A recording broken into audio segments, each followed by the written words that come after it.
Quem sou eu pra que o grande receba? Programa Mães Amorosas. Programa de responsabilidade do Ministério de Mulheres Evangélicas de Caetité.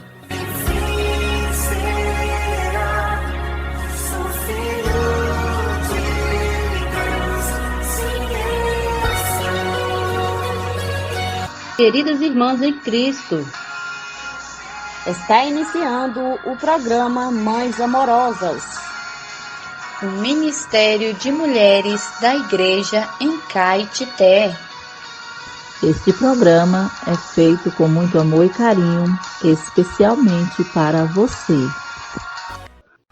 Bom dia, queridas ouvintes, amadas irmãs. Graças ao Senhor, estamos aqui novamente para desfrutar da palavra do Senhor, nos alimentar da palavra do Senhor, que o nosso corpo precisa de alimentos, mas o espírito precisa da palavra do Senhor. E no programa Mães Amorosas temos tudo isso, iniciando com provérbios, palavras de sabedoria. E o provérbio de hoje diz assim: o sacrifício dos perversos já é abominação, quanto mais oferecendo-o com intenção maligna. Provérbios capítulo 21, versículo 27. E o título de hoje diz assim: o suborno. Para amenizar a sua consciência, o perverso faz boas ações depois de fazer mal para muitas pessoas. Não é raro ver bandidos praticando atrocidades e depois promovem obras sociais nas comunidades. Isso funciona como um suborno à sua consciência, ou seja, é como se pudesse comprar paz depois de cometer perversidades. O rei Saul não atentou às palavras do Senhor, poupando o melhor das ovelhas e dos bois com o pretexto de o sacrificar ao Senhor. 1 Samuel, capítulo 15, versículo 15. Deus enviou Samuel para ungir Saul como rei e o encarregou de destruir totalmente a Amaleque. Em tipologia, Amaleque significa a carne. A carne milita contra o espírito e o espírito milita contra a carne, porque são opostos entre si. Gálatas 5,17. Samuel respondeu a Saul: tem porventura o Senhor tanto prazer em holocaustos e sacrifícios, quanto em que se obedeça a sua palavra? Eis que o obedecer é melhor do que o sacrificar, e o atender melhor do que a gordura de carneiros. 1 Samuel 15, 22. A nossa carne sempre se acha muito esperta para fazer algo de seu interesse e tentar subornar Deus. É melhor obedecer a Deus e deixar o Espírito nos guiar. Amém. Amanhã voltaremos com mais provérbios, neste mesmo horário, se assim o Senhor nos permitir. Queridas ouvintes, obrigada pela audiência e o carinho de todas vocês. Bom dia.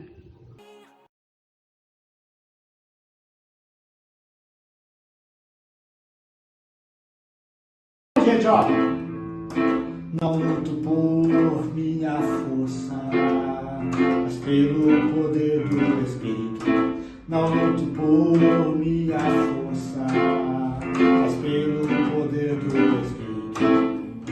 Pelo poder do Espírito.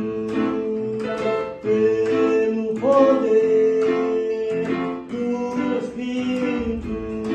Não luto por minha força, mas pelo poder do Espírito. Não luto por minha força, mas pelo poder do Espírito. Pelo poder do Espírito. Pelo poder. Alimento diário. série Vida e Edificação. Autoria: Pedro Dong. Leitura: Neide Soares Marques. Levantar antes de qualquer outra coisa, faça uma respiração da vida, invocando profundamente o nome do Senhor Jesus, invocando profundamente.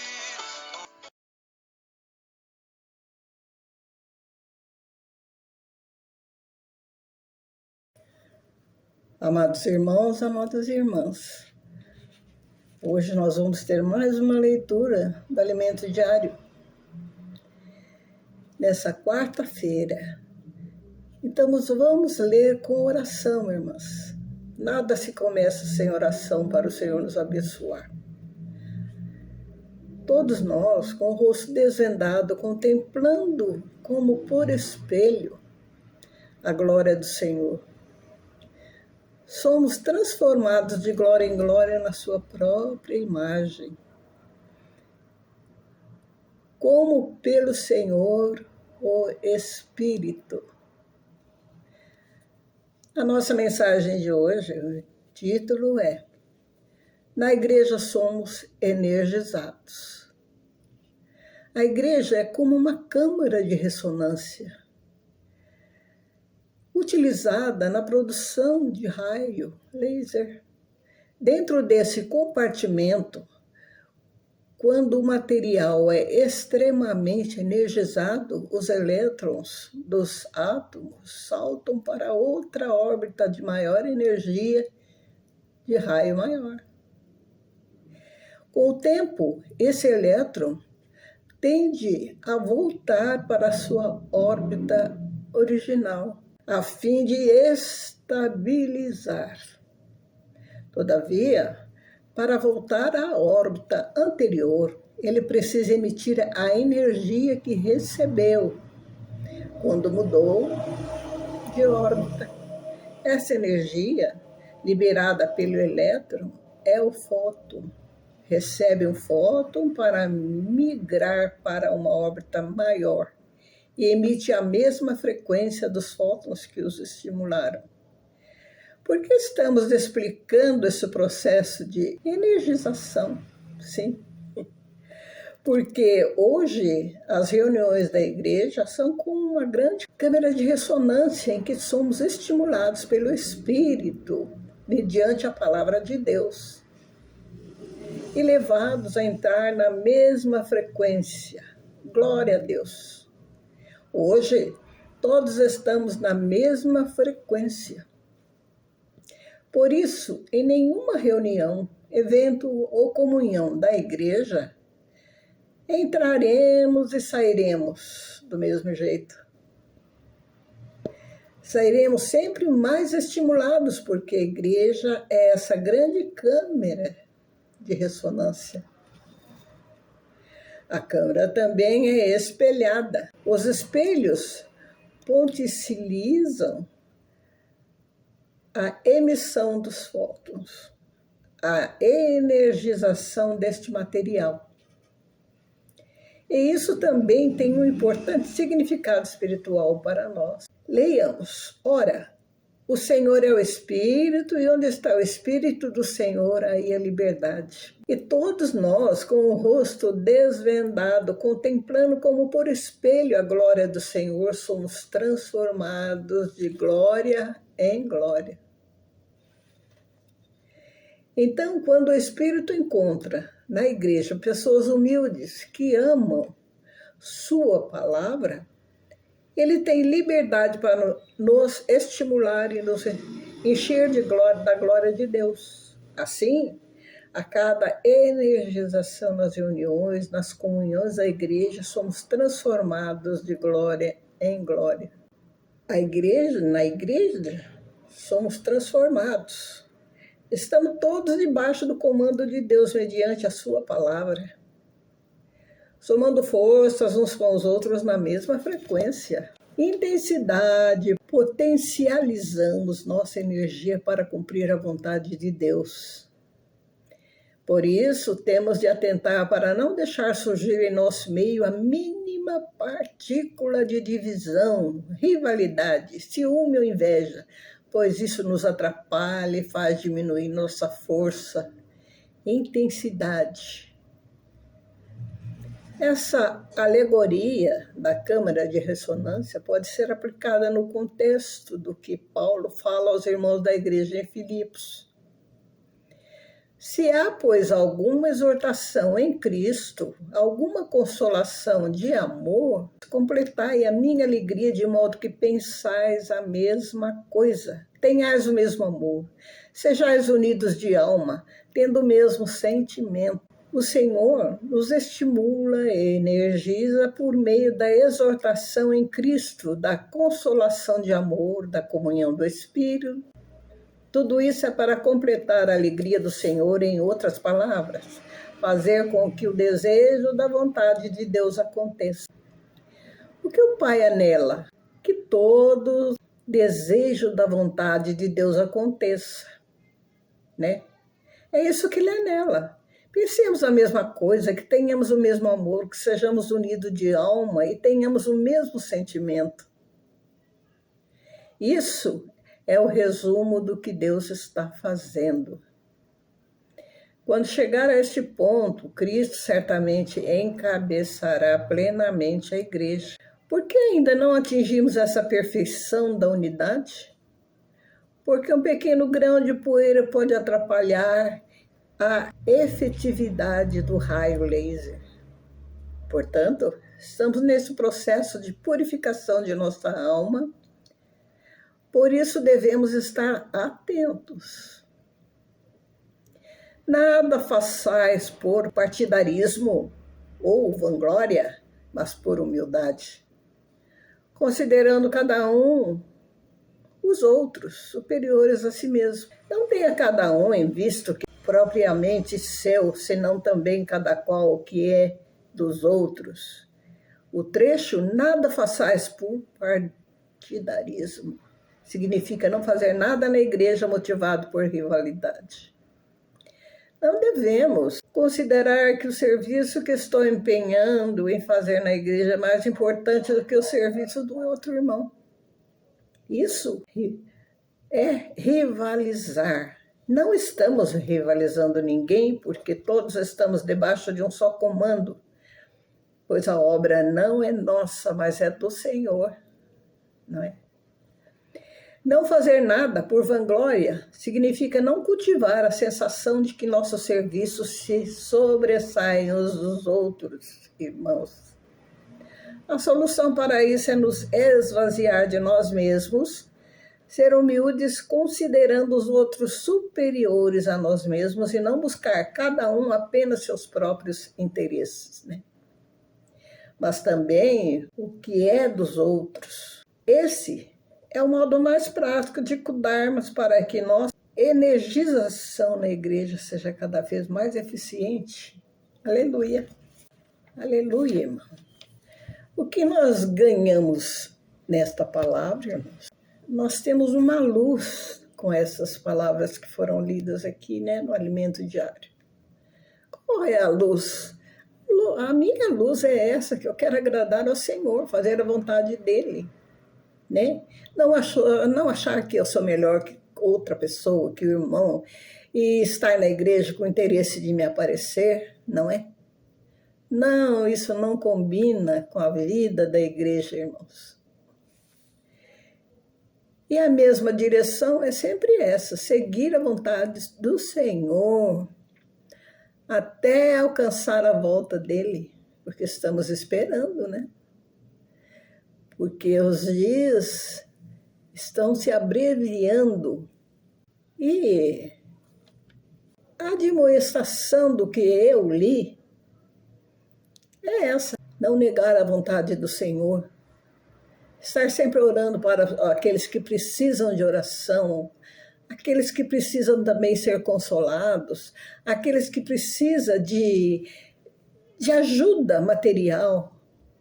Né, irmãos? Sejamos simples e obedientes. Isso aí nos leva até o reino. Nós almejamos reinar com o Senhor um dia, né? Louvado seja o Senhor por tais palavras, irmãos. Tem palavras difíceis, né, de entender, né? Mas são palavras que nos conduzem à verdade. E qual é a verdade? A verdade é a palavra. E o que é a palavra? A palavra é o próprio Cristo. Louvado seja o Senhor. Amém, irmãos.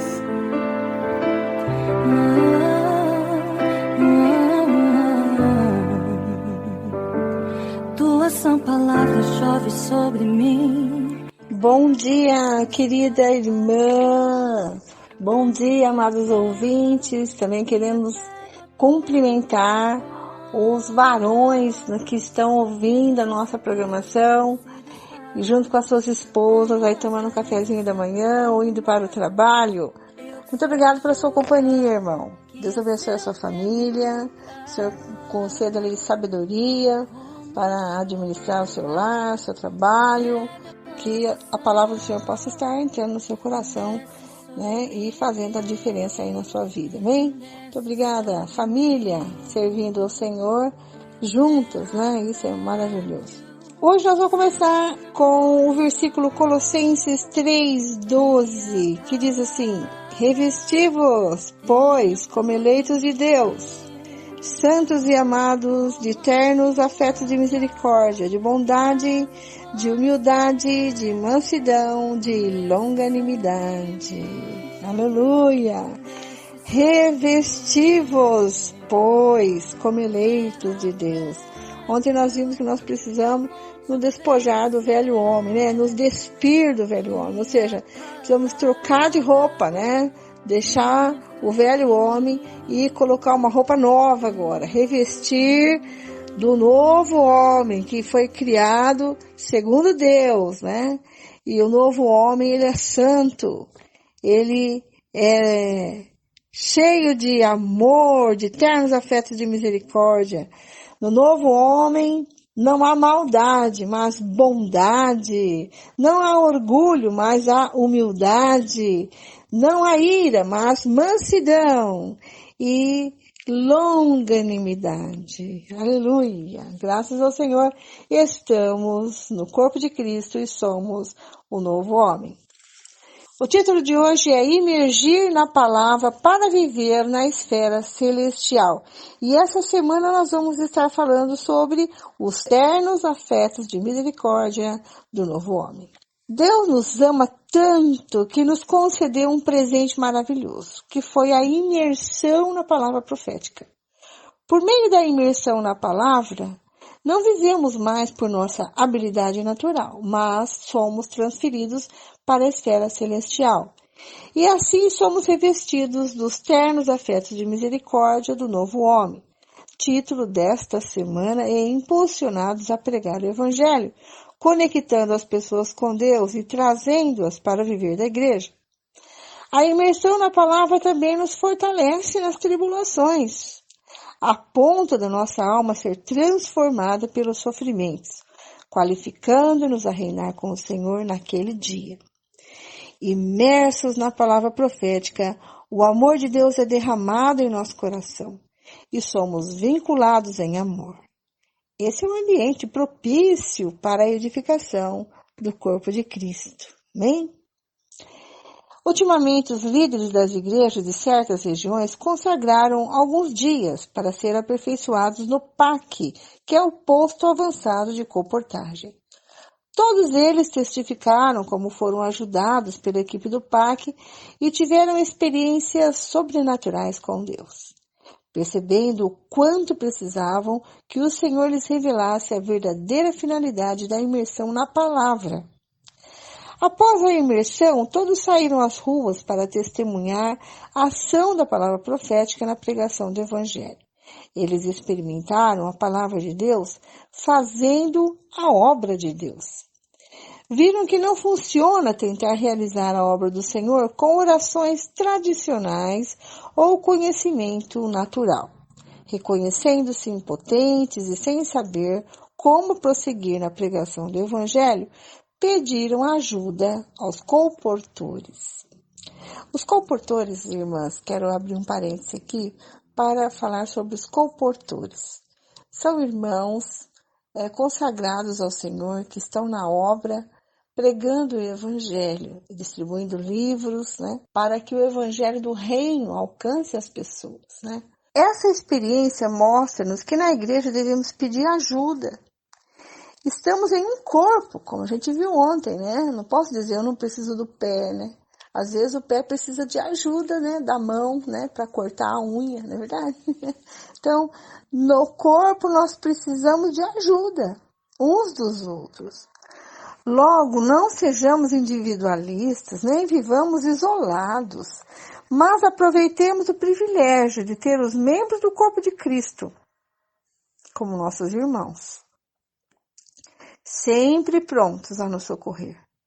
No parque, os líderes das igrejas pediam ajuda aos colportores. Estes os levavam a imergir na palavra e tudo fluía muito bem. Perceberam então como estavam vivendo a vida cristã de forma convencional, isto é, sem apelar para as coisas lá do alto, né? Na mesma mesmice, né? Como cristãos, somos exortados a buscar as coisas lá do alto, onde Cristo vive, pois já morremos e ressuscitamos com Ele, como nos diz Colossenses 3, versículos de 1 a 4.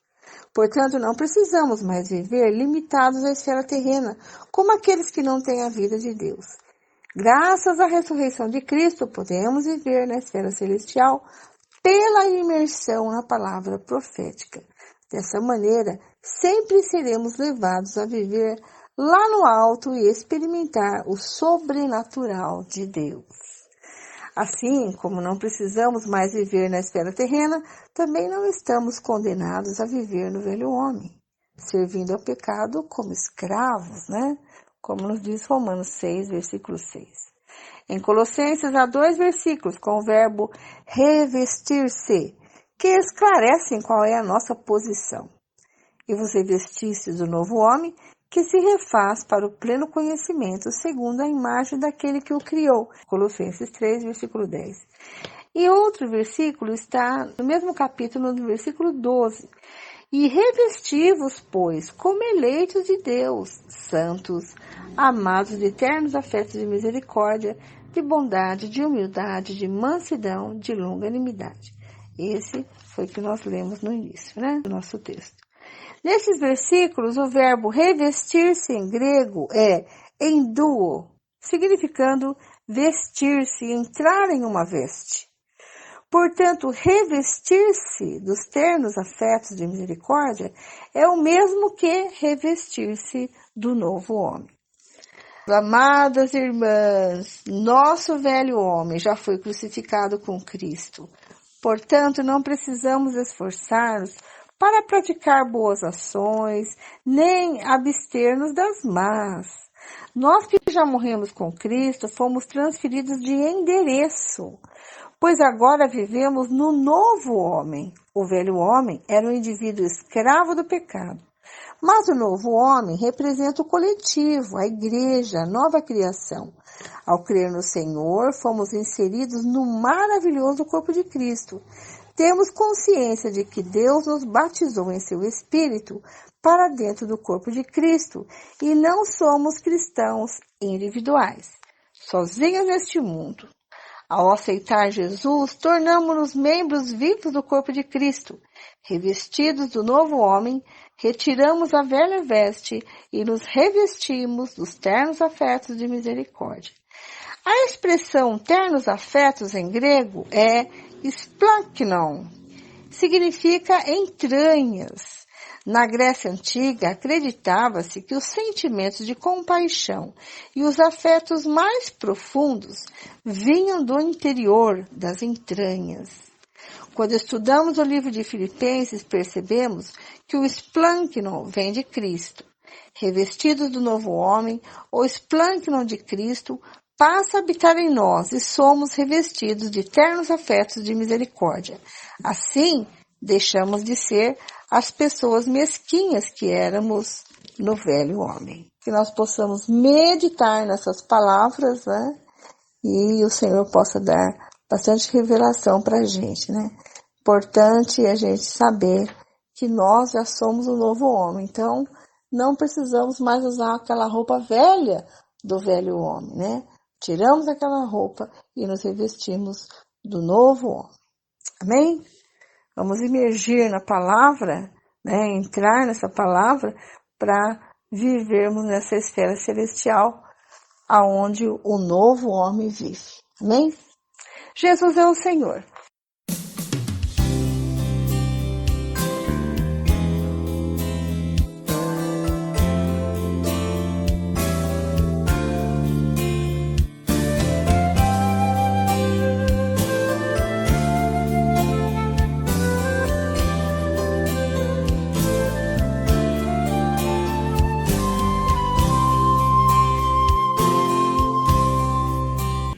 Senhor, nós te agradecemos porque o Senhor está conosco, está no nosso meio, o Senhor está dirigindo-nos. O novo homem é criado segundo Deus. Pensa nas coisas lá do alto, busca as coisas celestiais. Senhor, nós como filhos de Deus, somos o corpo de Cristo e estamos no novo homem, vivendo na esfera celestial. Amém. Louvado seja o Senhor. Vamos iniciar a nossa leitura bíblica de hoje e terminar o livro de Esther. Então vamos ler os capítulos 8, 9 e 10. Esther, capítulo 8, versículo 1. Os judeus são autorizados a resistir. Naquele mesmo dia, o rei Assuero deu à rainha Esther a casa de Amã, inimigo dos judeus. E Mordecai foi trazido à presença do rei porque Esther revelou que ele era seu parente. O rei pegou o seu anel sinete que havia tomado de Amã e o deu a Mordecai. E Esther pôs Mordecai por administrador da casa de Amã. Esther voltou a falar com o rei, ela se lançou aos pés dele e com lágrimas lhe implorou que revogasse a maldade de Amã, o Agagita, e a trama que ele havia arquitetado contra os judeus. O rei estendeu o cetro de ouro para Esther. Então ela se levantou, pôs-se em pé diante do rei e disse: se for do agrado do rei, se eu achei favor diante dele, se isto parecer justo aos olhos do rei, e se nisto lhe agrado, que se escreva uma ordem revogando os decretos concebidos por Amã, filho de Amedata, o Agagita, os quais ele escreveu para aniquilar os judeus que se encontram em todas as províncias do rei. Pois como poderei ver a desgraça que sobrevirá ao meu povo? E como poderei ver a destruição da minha parentela? Então o rei Assuero disse à rainha Esther e ao judeu Mordecai: eis que dei a Esther a casa de Amã, que foi pendurado numa forca, porque tinha planejado matar os judeus. E agora, em nome do rei, escrevam aos judeus o que bem lhe parecer, e selem o documento com o anel sinete do rei, porque os decretos feitos em nome do rei e que foram selados com o seu anel sinete não podem ser revogados. Então foram chamados imediatamente os secretários do rei, aos 23 dias do mês de Sivan, que é o terceiro mês. E segundo tudo que Mordecai ordenou, foi redigido um decreto para os judeus, para os sátrapas, para os governadores e para os oficiais das províncias, que estendem da Índia até a Etiópia, 127 províncias, a cada uma no seu próprio modo de escrever e a cada povo na sua própria língua, e também aos judeus segundo o seu próprio modo de escrever e na sua própria língua. Escreveu-se em nome do rei Assuero e se selou com o anel sinete do rei. As cartas foram enviadas por meio de mensageiros montados em ginetes, criados nas estrebarias do rei. Nas cartas, o rei permitia aos judeus de cada cidade que se reunissem e se organizassem para defender a sua vida, para destruir, matar, aniquilar de vez toda e qualquer força armada do povo da província que viesse contra eles, crianças e mulheres, e que se saqueassem os seus bens. No mesmo dia, em todas as províncias do rei Assuero, no dia 13 do 12º mês, que é o mês de Adar. Uma cópia da carta que determinava a proclamação da lei em todas as províncias foi enviada a todos os povos para que os judeus se preparassem para aquele dia, para se vingarem dos seus inimigos. Os mensageiros montados em jinetes que se usavam no serviço do rei partiram imediatamente, impelidos pela ordem do rei, e a lei foi publicada na cidadela de Suzã. Então Mordecai saiu da presença do rei com trajes reais em azul celeste e branco, com uma grande coroa de ouro e um manto de linho fino e púrpura. E a cidade de Suzã exultou e se alegrou. Para os judeus houve felicidade, alegria, júbilo e honra.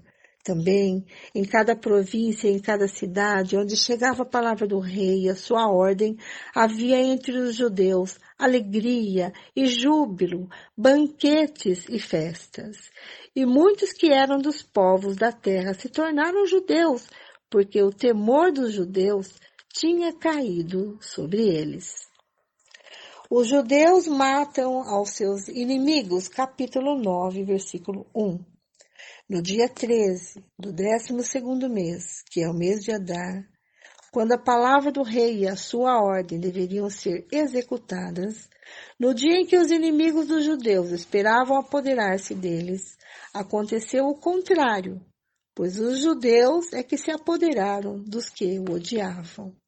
Nas suas cidades, em todas as províncias do rei Assuero, os judeus se reuniram para atacar aqueles que queriam destruí-los. E ninguém podia resistir-lhes, porque o terror que inspiravam caiu sobre todos aqueles povos. Todos os oficiais das províncias, os sátrapas, os governadores e os oficiais do rei auxiliavam os judeus, porque o temor de Mordecai tinha caído sobre eles, porque Mordecai era grande na casa do rei. E a fama dele se espalhava por todas as províncias. O seu poder ia aumentando cada vez mais. Assim os judeus mataram todos os seus inimigos a golpes de espada, matando, destruindo e fazendo com os seus inimigos o que bem quiseram. Na cidadela de Suzã, os judeus mataram e destruíram 500 homens. Mataram também Parsandata, Dalfon, Aspata, Porata, Adalia, Aridata, Farmasta, Arissai, Aridai e Vaizata, que eram os 10 filhos de Amã, filho de Amedata, o inimigo dos judeus. Porém, no despojo não tocaram. No mesmo dia, o rei foi informado do número dos mortos na cidade de Suzã.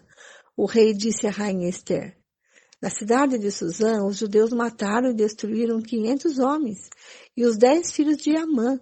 E nas demais províncias do rei, o que será que fizeram? E agora, qual é o seu pedido? Peça e lhe será dado. Você tem ainda algum outro desejo? Será concedido. Então Ester disse: se for do agrado do rei, permita aos judeus de Suzã que também amanhã façam segundo o decreto de hoje e pendurem em forca os cadáveres dos 10 filhos de Amã. Então o rei ordenou que assim se fizesse. Um decreto foi publicado em Suzã e os cadáveres dos 10 filhos de Amã foram pendurados na forca. Os judeus de Suzã se reuniram também no dia 14 do mês de Adar e mataram 300 homens em Suzã, porém no despojo não tocaram. A festa de Purim, versículo 16. Também os demais judeus que viviam nas províncias do rei se reuniram e se organizaram para defender a vida e se livrar dos seus inimigos. Mataram 75.000 dos que os odiavam. porém no despojo não tocaram. Isso aconteceu no dia 13 do mês de Adar. No dia 14, descansaram e fizeram dele um dia de festa e de alegria. Mas os judeus de Susã se reuniram nos dias 13 e 14 do mesmo mês. Descansaram no dia 15, fizeram dele um dia de festa e de alegria. Por isso os judeus das vilas que moram nas aldeias do campo, fazem do dia 14 do mês de Adar um dia de alegria, de banquetes e de festa, e um dia em que mandam presentes uns para os outros. Mordecai escreveu estas coisas e enviou cartas a todos os judeus que moravam em todas as províncias do rei Assuero, aos de perto e aos de longe, ordenando-lhes que comemorassem o dia 14 do mês de Adar e o dia 15 do mesmo mês, todos os anos, como os dias em que os judeus se livraram dos seus inimigos, o mês em que a tristeza virou alegria e o luto se transformou em festa, e que esses homens fossem dias de festa e de alegria, e que esses fossem dias de festa e de alegria, de troca de presentes e dádivas aos pobres. Assim os judeus aceitaram como costume o que naquele tempo havia feito pela primeira vez. Segundo Mordecai, lhes havia ordenado por escrito, porque Amã, filho de Amedata, ou Agagita, inimigo de todos os judeus, tinha planejado destruir os judeus e tinha lançado o pur, isto é, sortes, para os assolar e destruir. Mas Ester foi falar com o rei e ele ordenou por cartas que o plano perverso de Amã, que ele tinha elaborado contra os judeus, recaísse sobre a própria cabeça dele e que ele e os seus filhos fossem enforcados. Por isso esses dias são chamados de Purim, do nome Pur. Daí, por causa de todas as palavras daquela carta e do que testemunharam e do que lhes havia acontecido, os judeus decidiram que eles mesmos, os seus descendentes e todos que viessem se juntar a eles, não deixariam de comemorar estes 2 dias, segundo o que se havia escrito a respeito deles, no tempo marcado todos os anos. E que esses dias seriam lembrados e comemorados, geração após geração, por todas as famílias, em todas as províncias, em todas as cidades, e que esse dia de Purim jamais iria desaparecer entre os judeus, e que a memória deles jamais se extinguiria entre os seus descendentes. Então a rainha Ester, filha de Abiail, e o judeu Mordecai escreveram com toda a autoridade como uma segunda carta para confirmar a carta de Purim. Mandaram cartas a todos os judeus, aos 127 províncias do reino de Assuero, com palavras amigáveis e sinceras, para confirmar esses dias de Purim nos seus tempos determinados, como o judeu Mordecai e a rainha Ester lhes havia ordenado, e como eles mesmos já o tinham estabelecido sobre si e sobre a sua descendência. A respeito do jejum e do seu lamento, e o decreto de Ester estabeleceu essas particularidades de Purim e se escreveu no livro. O renome de Mordecai. Capítulo 10. Depois disto, o rei Assuero impôs tributos sobre a terra e sobre as terras do mar, quanto aos demais atos do seu poder e do seu valor, e ao relatório completo da grandeza de Mordecai, e que a quem o rei exaltou. Não está tudo escrito no livro de história dos reis da Média e da Pérsia? Pois o judeu Mordecai foi o segundo depois do rei Assuero e grande para com os judeus, estimado pela multidão de seus irmãos, tendo preparado o bem-estar do seu povo e trabalhado pela prosperidade da sua nação. Aleluia! Terminamos o livro de Ester. E Eu espero que você tenha desfrutado e aprendido muita coisa com essa mulher, né?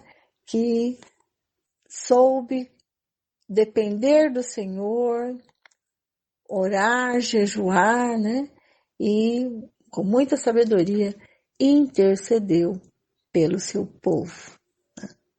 Graças ao Senhor por mais um livro lido da Bíblia. Que o Senhor abençoe você e que amanhã esteja comigo aqui também para a gente começar o livro de Jó.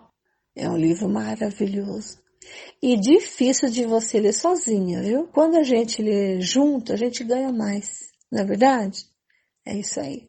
Muito bem, Deus abençoe vocês, amadas. Fiquem com a irmã Lene, que dá continuidade à leitura bíblica de hoje. E amanhã nós estaremos aqui no mesmo horário, se Deus quiser. Continuando com a leitura bíblica de hoje, vamos ler Salmos, capítulo 37, versículos 1 até o 11, Provérbios, capítulo 21, versículos 23 e 24, e a primeira carta de Paulo aos Coríntios, capítulo 13, começando com Salmos que diz assim: O fim dos maus e dos bons. Não se irrite por causa dos malfeitores, nem tenha inveja dos que praticam a iniquidade. Pois em breve eles secarão como a relva e murcharão como a erva verde. Confie no Senhor e faça o bem, habite na terra e alimenta-se da verdade. Agrade-se do Senhor e Ele satisfará os desejos do seu coração. Entregue o seu caminho ao Senhor, confie nele e o mais ele fará. Fará com que a sua justiça sobressaia como a luz e que o seu direito brilhe como o sol ao meio-dia. Descanse no Senhor e espera nele. Não se irrite por causa daquele que prospera em seu caminho, por causa do que realiza os seus maus desígnios. Deixe a ira, abandone o furor. Não se irrite, certamente isso acabará mal. Porque os malfeitores serão exterminados, mas os que esperam no Senhor possuirão a terra. Mais um pouco de tempo e já não existirão os ímpios. Você procurará no lugar onde eles estavam e não os encontrará. Mas os mansos herdarão a terra e terão alegria na abundância de paz. Agora, Provérbios 21, versículos 23 e 24. Quem guarda a boca e a língua, guarda a sua alma de muitas dificuldades. Quanto ao orgulhoso e arrogante, zombador é o seu nome. Ele age com orgulho e arrogância. Agora vamos para a primeira carta de Paulo aos Coríntios, capítulo 13. O amor é o dom supremo. E eu passo a mostrar-lhes um caminho ainda mais excelente. Ainda que eu fale a língua dos homens e dos anjos, se não tiver amor, serei como o bronze que soa ou como o símbolo que retime. Ainda que eu tenha o dom de profetizar e conheça todos os mistérios e toda a ciência, ainda que eu tenha tamanha fé a ponto de transportar montes, se não tiver amor, nada serei. E ainda que eu distribua todos os meus bens entre os pobres, e ainda que eu entregue o meu próprio corpo para ser queimado, se não tiver amor, isso de nada me adiantará. O amor é paciente e bondoso. O amor não há de ciúmes, não se envaidece, não é orgulhoso, não se conduz de forma inconveniente, não busca os seus interesses, não se irrita, não se ressente do mal. O amor não se alegra com a injustiça, mas se alegra com a verdade. O amor tudo sofre, tudo crê, tudo espera, tudo suporta. O amor jamais acaba. Havendo profecias, desaparecerão. Havendo línguas, cessarão. Havendo ciência, passará. Pois o nosso conhecimento é incompleto e a nossa profecia é incompleta. Mas quando vier o que é completo, então o que é incompleto será aniquilado. Quando eu era menino, falava como menino, sentia como menino, pensava como menino. Quando cheguei a ser homem, desisti das coisas próprias de menino, porque agora vemos como no espelho de forma obscura, depois veremos face a face. Agora meu conhecimento é incompleto, depois conhecerei como também sou conhecido. Agora, pois, permanecem a fé, a esperança e o amor. Esses três, porém, o maior deles é o amor. Boa noite, queridas ouvintes e amadas irmãs. Até amanhã com mais uma leitura bíblica diária. Este é o quadro Em Tudo Uma Lição. Sempre existe algo que podemos aprender com Taíka Saleb. A base da vitória. Título de hoje: Voltar ao Senhor.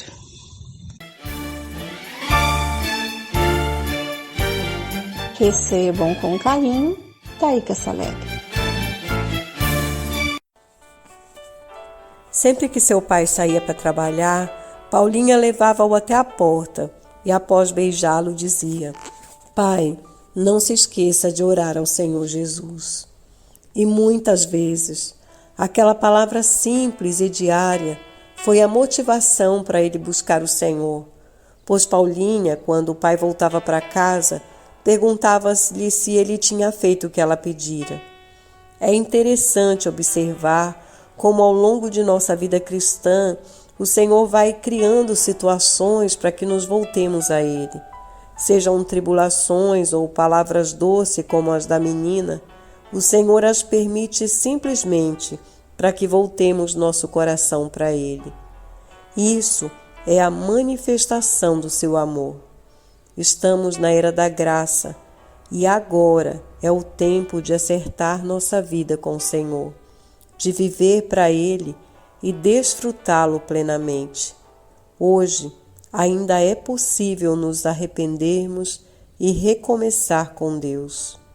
Ainda é possível recebermos seu perdão e viver para Ele.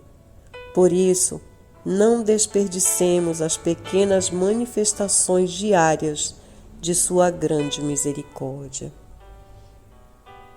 Senhor, obrigada por cada palavra, por cada situação, por tudo que o Senhor permite para que nos voltemos a Ti, porque isso é a Tua misericórdia nos alcançando, para que nós possamos aproveitar o nosso tempo e nos achegar novamente ao Senhor.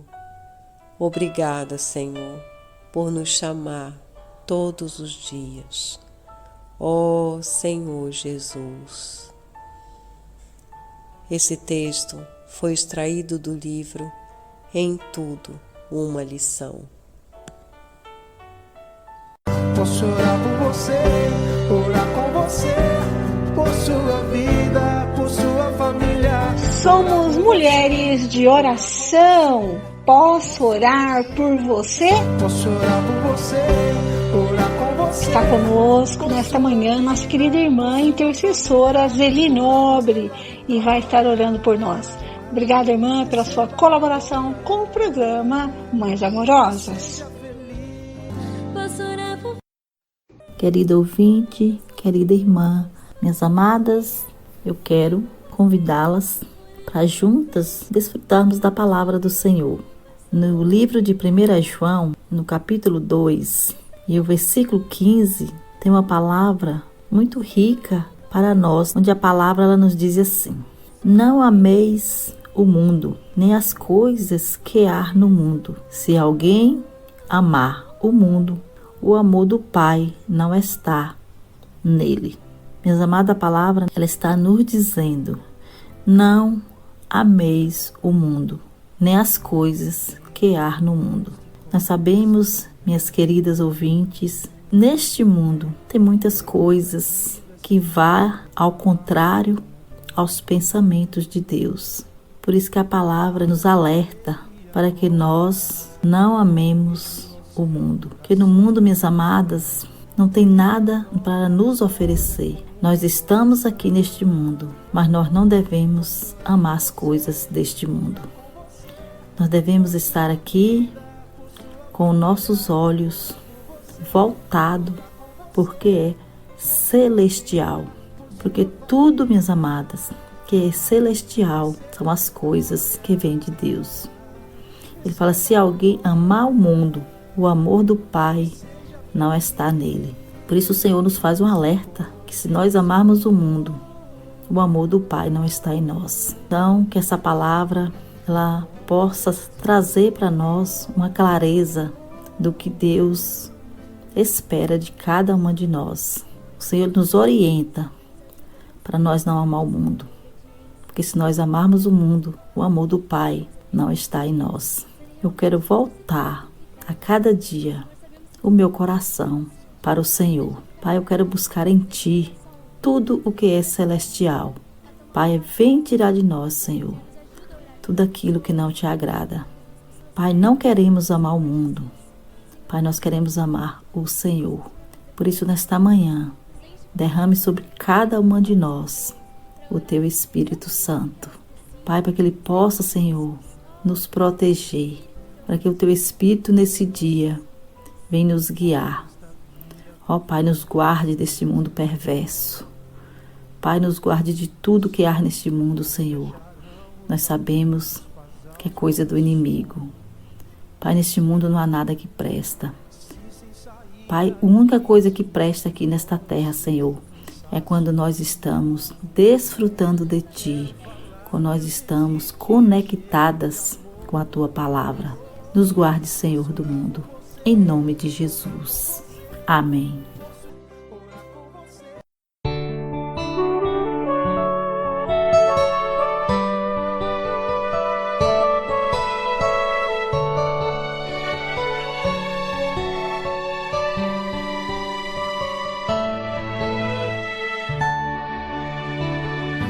Filhinhos, não ameis o mundo, nem as coisas que há no mundo.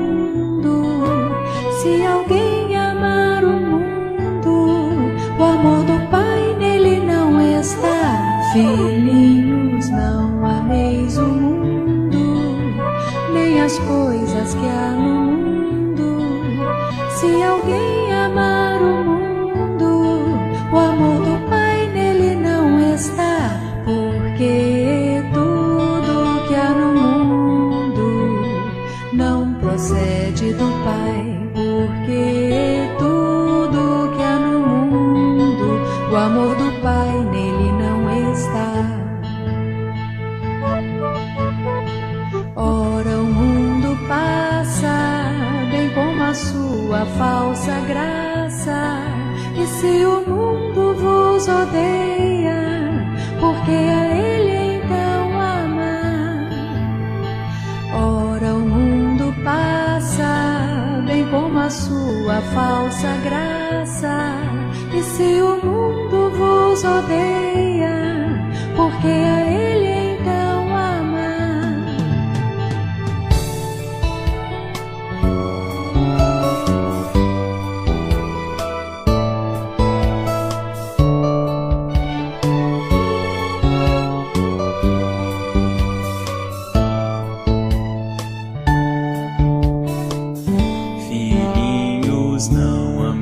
O mundo, nem as coisas que há no mundo. Se alguém amar o mundo, o amor do Pai nele não está. Filhinhos, não ameis o mundo, nem as coisas que há no mundo. Se Se alguém amar o mundo, o amor do Pai nele não está. Porque